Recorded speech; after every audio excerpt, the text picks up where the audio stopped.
the one in the forest, where we're And this is destruction for gold? Yes, it was part of destruction for gold. And we had gone there with a government task force. There were people who were destroying the Apamprama Forest Reserve. And in fact, today when you go there, the forest is no more. It's gone. It's gone? Yeah, and if we had died that day, we had died for nothing. And, we entered the place. It was within the forest. We had driven for like 4 hours deep into the forest. 4 hours in the forest? We started around 3 a.m. We got there around 7 something. And they had mounted structures all over. There were some Chinese miners, lots of them. And the task force arrested some of them. They brought them up. And then they started searching room to room. So I was filming. The camera guy was filming and I also leading the pack. Yeah, we saw military uniforms. Lots of them. We also saw a rifle. Normally, the military, they don't leave their rifles. So then at that moment, I felt like, no, it's not just one, it's not two, it's not three. There could be a number of military personnel here. So what is happening here? What is so special? Because what they are doing there is illegal. You have mercury and other things all over. Chinese people mining in the forest. So what will a military person be doing in this forest? Before we could say Jack, some young military guy drove a Tundra into the environment, and then he questioned what we were doing in there. He was angry. Then he picked the phone, started calling and telling them that some media men and some policemen are there. Then within 15 minutes to 20 minutes, the whole place was crawling with over 35 fully armed military men. One pickup will drop and then they will get down. Another pickup will drop and they will get down. Plenty. And then there was anger, exchanges, verbal exchanges, heated arguments between our own task force and them. They were all holding guns.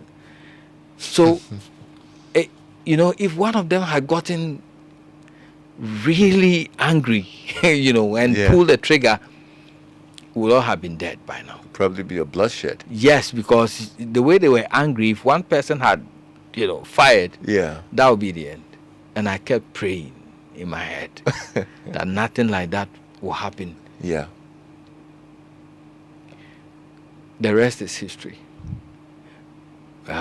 We kept there for like 5 hours in the forest. They wouldn't allow anybody to move an inch. And they were afraid that we were going to publish whatever is happening in the forest. So they cleared all our phones, cleared the camera.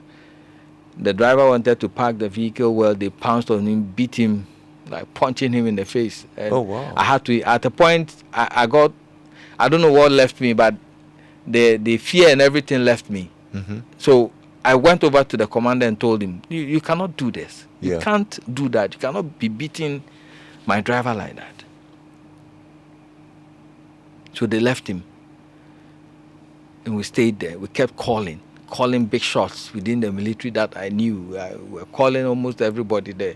The Minister for Environment who sent us, I was calling him. He himself was helpless because I think the people who were sent there came from a more powerful source than him. Yeah. So he didn't know what to do. He sounded helpless on the phone. Yeah. I said, can you call them to call the military off? He said, it's not as easy as you think.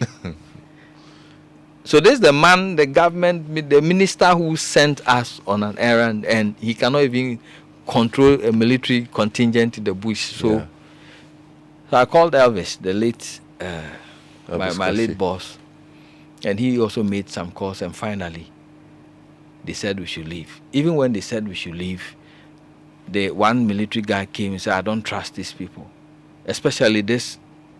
He was referring to me, this boy. I don't trust him. So let's strip them naked and search them. So at that point, the man who was in charge, we call him in charge. He's a police inspector. Yeah. He said, nobody is stripping anybody naked. If you want to kill us, but we are leaving. Then we left.